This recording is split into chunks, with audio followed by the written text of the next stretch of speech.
Bolero की टक्कर से बाइक सवार 2 युवक गंभीर रूप से जख्मी।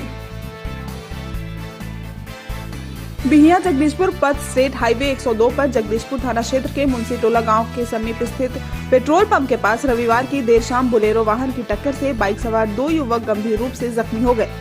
घटना में जख्मी बिहियां नगर के वार्ड नंबर 13 निवासी स्वर्गीय तीर्थनाथ ठाकुर के 35 वर्षीय पुत्र सोनू शर्मा और वहीं के स्वर्गीय नंदकिशोर शर्मा के 32 वर्षीय पुत्र शशिभूषण शर्मा और सोनू को स्थानीय लोगों द्वारा इलाज के लिए बिहियां स्थित सामुदायिक स्वास्थ्य केंद्र में भर्ती कराया गया, जहां दोनों की ही गंभीर अवस्था को देखते हुए सदर अस्पताल आरा रेफर कर दिया गया है।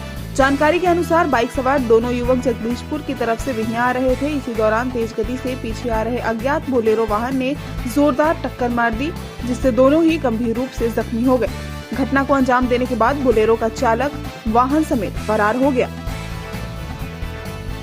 भोजपुर न्यूज के लिए बिहियां से राजकुमार की रिपोर्ट।